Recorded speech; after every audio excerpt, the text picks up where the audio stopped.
Hello everyone and welcome to it's a very little review video of Anno 1800. As you may know, there has been a closed beta just a week ago of Anno 1800, the newest installation of the very successful Anno series, and after having had two excursions, so to say, into a future setting, Anno just returned to their origins and settled down back in the history again, which is this time somewhere at the beginning towards the mid of the 19th or 18th century, where we are kind of going into a revolution of having energy and dealing with some trouble such as pollution of the air and even more in-depth chains and stuff with all the goods and needs they have in their cities. So Anno 1800 is a new installation in the city builder game Anno.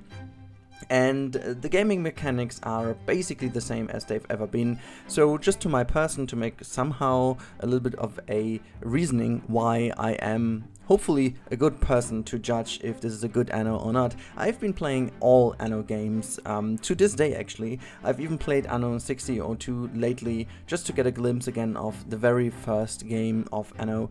And I feel like the Anno games always have been a very great game to me. A little bit of an exception I should say are the future ones. I kind of liked 2070 to be honest. 2205 was a game that I never really got into. This is somehow related to the fact that I was playing too much Planet Coaster and stuff and Minecraft at this time. But I just, you know, I didn't found my way in that game too much. I liked it quite a bit, playing it for a few hours, but it really didn't catch me as every Anno game else did. And I have to admit, and this might be the first thing in this review before we really start to go into the detailed review, Anno 1800 is again a game that catches me, that really it makes me want to play. And now, sitting here and having had the chance to play the beta, I'm really missing it. Like for 1 week there is this Anno on my Ubisoft launcher, the Uplay launcher, and I can't click on play, and this really annoys me because I really want to play it that hard. So I think this is the first very good sign, and I have to admit that not many games got this done in the last couple of years, so yeah, that's the first big prop here. But yeah, let's jump into, I'm going to start with the first positive things that I want to talk about the beta. And now, as a little disclaimer here before we go into it, obviously I know it is a beta and we have to judge it and we have to review it as a beta. It is not the full release version, so there was not all the content available. There were obviously technical issues. I had also some crashes and stuff, but I don't want to you know, count them in my review because this is, they said it is in beta. A and B, they also left us playing this as a closed session for wanting to, you know, get more feedback and also to improve the game. This is also why the full release is delayed. And so yeah, I think it's important to mention this again because otherwise people get it in the wrong mouth, so to say. And I really don't want you to judge the game upon this as a beta version. So now let's jump into finally. So the game, first of all, this is my very first point, the game just looks stunning. It's a beautiful looking game. It is atmospheric AF. It's really atmospheric. You know, I found myself just looking around and enjoying the view rather than going on with my city, and I'm just enjoying how the whole game appears. So it really is, it is a feeling of being back home. After Anno 1404, which has been the last Anno, at least for me, that felt really exactly like this. It kind of, it hugs you. At the first moment you go to the game, it just hugs you. It keeps it in its environment and really makes you feel home and makes you feel really comfortable playing the game. And this really is one of the strong points of this game. It really catches you immediately. You want to maintain in the game, you want to just spend time. Beautification of the city is a, you know, a thing you really want to do because it just feels good and it just feels right. So the game looks beautiful, but it has an awesome atmosphere. And also one thing that ties in with an awesome atmosphere is the third major point, and this is the soundtrack is just great. I I don't really know if I have heard every bit of it yet, or if there is more to come, but as always, the sound design of Anno games was one of the most important things. The dynamic of the music changes according to what's happening with your cities, it changes according to which island you are on. There are these kind of little bits and pieces that make you feel really immersed with the game. You know, you're going to the new world and the music changes, so it really gives you more of a feeling of being really in the new world. The overall atmosphere, sound atmosphere changes, so little bits and pieces. The language, even though people don't really talk, and you know, if you zoom into your city, you just hear people, you know, talking, but it's like a weird language. You can't really get what they're saying. I mean, every now and then you get some sentences, but these are from the kind of animated people that you get also as a little icon on the top right or top left or whatever. But I'm really talking about the noises that you get from the cities, and even they did change, or they do change once you go to the new world. So you really have like this more like an a South American appeal to the voices, while in the old world you have more like a British kind of accent in there. So this is really a really great thing. And talking about accents, the voice acting in the English version is brilliant. I just really thought these couple of weird accents in there and this like old British English, that really makes it for me. It really feels awesome. It really brings you back into the setting of the 18th century, 19th century. It really is a great feeling. So yeah, I have to say this is great. But now let's go into the first game mechanic, and I think I want to talk first about the workforce. I feel like the workforce is a really great addition to the game. It somehow is taken from the future games that also implemented a certain system like that. At least in Anno 2205, I remember that there was something a little bit like that, so that there was a little bit of a shift in workforce, so that you couldn't really have every level of people and you couldn't really upgrade everyone to the highest level, which is, you know, for a city and for an environment, this is pretty much as it is. You can't just have only rich people in a city. That's pretty much not possible in our modern world. It wasn't possible in the past, and it will never be possible at all. So that's a great addition, and I feel like this is really something that was badly needed to make this a more dynamic gameplay and really just step ahead of what Anno 1404 was and so on. And you know, that you kind of stop the rush to always upgrade your city to like a really shiny, only rich people city. And I think the workforce is already pretty solid, solidly made, and the balancing is pretty okay, I guess.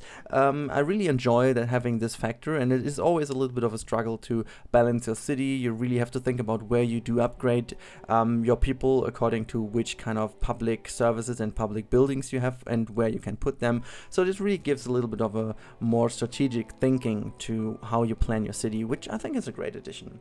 Yeah, and next point on my list, I have just in front of me, is the overall depth of the game.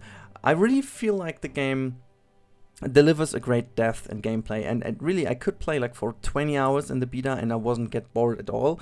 And there was so much more to do. Like you know, I was kind of at the end of what the beta was offering, but there is so much more to come, as we know. So I basically think that the depth is exactly what we needed, and it is not. Sometimes with Anno 1404, I had the feeling to be a little bit overwhelmed by what you can do, like with everything, like the politics and the Orient and the old world and all these islands, and it is by no means. Anno 1404 was the best Anno for me to date, you know, except maybe 1800, because it has the potential to get even better.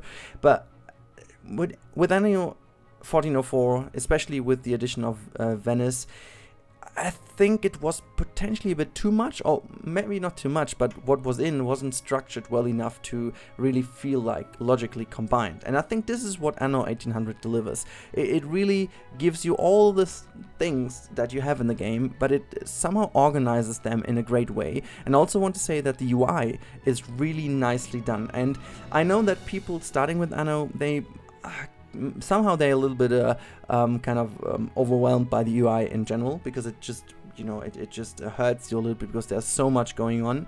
And I remember of my the first stream I made of Anno 1800, I really had a struggle to put my webcam somewhere because I was always blocking something, because there's so much going on the screen. But this is like Anno. This is, you know, it's a management game. You do have to do some stuff, and you have to get some messages. And I think it's still well structured, which I believe is a great thing to say. And there are a little bit of things could be adjusted, some icons and stuff like that, but this has been mentioned already. These are just some detailed things, so nothing to really moan about. It's a great addition. That the UI really works in this stage already. It's great, and I think this is really something to take in as a positive point here. So the next positive one to mention, even though I have to say it would have been a little bit easier to explain that maybe a tad bit better, because I was confusing this. So when you do some routes for your ships between some islands, you can either way use your own ship, or you can use a charter ship, which is great if you don't have two ships but you want to have a second island already. You can do this. You can just charter a ship that is going to make the routes for you, and you're charging basically some money, or they are charging basically some money from you each time they deliver some goods to you. And I really didn't understand that the first moment, to be honest. So maybe you could put a little bit more of information there, guys, so that it is a bit more obvious that the one thing is with your own ship and the other one is with another ship. Because I was just setting up as the usual one. I was like, okay, how can I assign a ship now? But it just didn't work, and I don't know. So this was a bit confusing, but still it's a great addition to have that option, since I was always struggling in the early stages of other Anno games that I wanted to go to a second island already because it would be a better organization for me, but I didn't have a second ship because I haven't been on the second level of people already to make sure that I can make some sales. And yeah, that's kind of something to get rid of this problem and already expand early on in the game, which is, I think, also a great thing to do. Now, the last thing I want to mention of the positive points before we then go into some criticism, and I want to mention that I really love the game already, but the criticism I think is very important at this point, since I hope that people from Ubisoft will also watch this video and they need some, reliable and good feedback. So this is why there obviously are some negative points. But, let's start with the last positive point, and this is the new edition of expeditions. And honestly, I love them. I love the expeditions because they add something to the game that really is, it's not annoying, really. It's not taking too much of your attention, so that there is, for example, like another thing to do, because you do already have these small quests to get some money and stuff. But the expeditions are something bigger, but they don't really take up too much of your time. You set up the ship, you send it away, and every now and then you need to solve some questions to make sure that your ship somehow delivers what you want.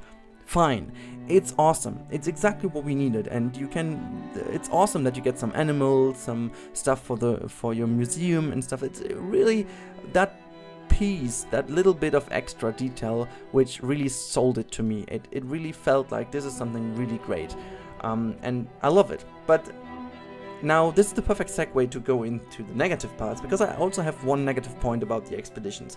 One thing I really didn't understand is how and why were which goods chosen to make the ship work for the expedition. So I somehow made them, I somehow survived them, but why do I need to get some glass in for hunting, for example?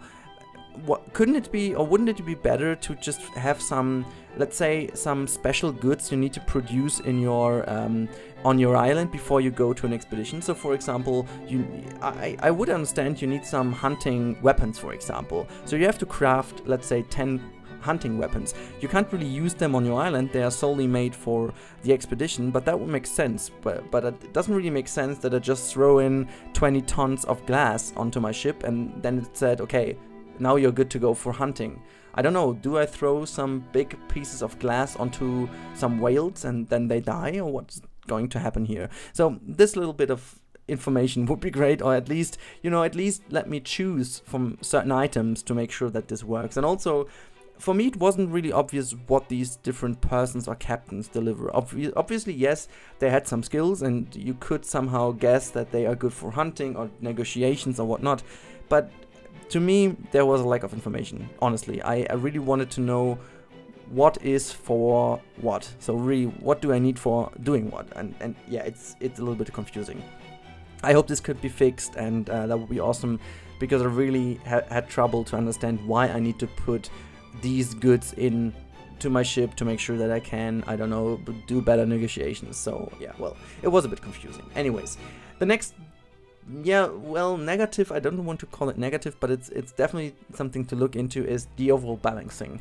So, as I said, the workforce is pretty well balanced, but that's pretty much about it in terms of overall balancing, at least for me. I felt like the influence system really is a bit, you know, it's okay, but it's still weird, so it's a little bit random. You get some negative influence or positive influence, but sometimes the positive is way over the top, way OP, and some other time you just lose out some influence by just a few points for nothing. And this is really a little bit jerky at the moment, but I already read in the forums, and I also put down my comments there how this will be fixed and that they're already tackling it, so that's great, but I wanted to mention it. So I think there can be a bit more work go into this one, because I really feel like this is important. But also in terms of the goods and the value chains of the goods. So for example, let's call it with the bricks. Like, bricks are the new, I don't know, the new tools or whatever. Like, bricks is like super underrated, and the thing is, it takes ages to produce bricks. You can't really, you know, you can only have as many brick production chains as possible as you have different clay deposits on your islands, and you can't really push that up. But in going more to the end game, I always was low on bricks, and I had like on 4 islands, I had like the full island covered in brick production. I was shipping them all to my main island, and like I was always waiting for bricks. On the other hand side, I had like tons of glass, I had tons of stone, of all the other things you need to build. Steel, that's the other one I mentioned. I don't know, it wasn't really that well balanced. On the other hand side, so for example, fish is way over the top, it's way overpowered. I can easily fulfill the needs of my people with 2 fish farms, I don't know, to like half of a big city, like having, I don't know, 100 workers and 200 farmers. I still can deal with 2 fishing farms. That's somehow ridiculous on the other hand side. So a little bit of balancing, I think, should go into this as well, because I feel like it can improve quite a bit, since this could make the game a lot more well balanced in terms of making it difficult at one point, but also not too undoable or too impossible at certain goods. I mean, there have to be some goods that are on a constant low. I know this, it's important for a gameplay mechanic in general, but not as crazy as this, I guess. Or maybe, I don't know, maybe reduce in general the amount of deposits you have or whatever, but just make sure that kind of it's not always a constant problem, because you can't do anything about it, right?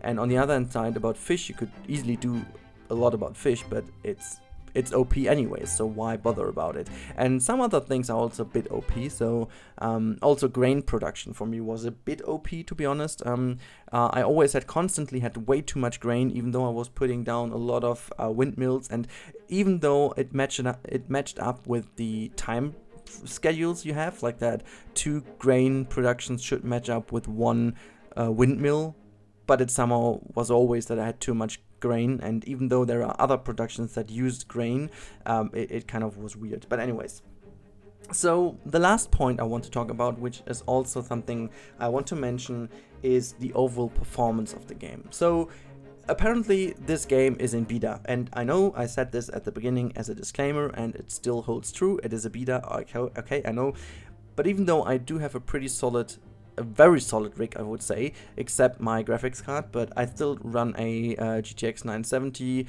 alongside an i7 877, okay, and I also have 16 GB of DDR4 RAM, and running the game on a 512 GB SSD card, so there shouldn't be anything slowing the game down a part of my graphics card. And still, even on high, only on high, I really had struggle in the later stages of the game when I had like a big armada and stuff. It really dropped below 25 FPS in certain cases, and even though this game doesn't really need constant 60 FPS, I really think that it should run a bit better on this system on high settings, I guess.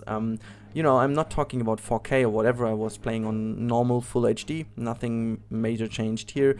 I didn't pull up anti-analyzing or whatever. I wasn't using any graphical enhancements or whatever, so purely the normal game, and it was okay, you know, don't get me wrong, it's okay, but you would, if this holds true, this kind of performance, you really would need a very good rig to play Anno at a certain good frame rate. And this is something, I think Anno is always a game for casual players as well as hardcore gamers, and I feel like that most of the casual gamers also that played the old games and potentially stopped playing the games after 1404 because they weren't that much of a fan of the future settings, will now return to the series, and I believe not many of those will have a monster computer, so performance is something really that has to be improved, and I think quite a bit. Not only a little bit, quite a bit. It's not a major issue, so if the game would be released like that, I think it wouldn't be a deal breaker, but it would at least be a very, very, very, very much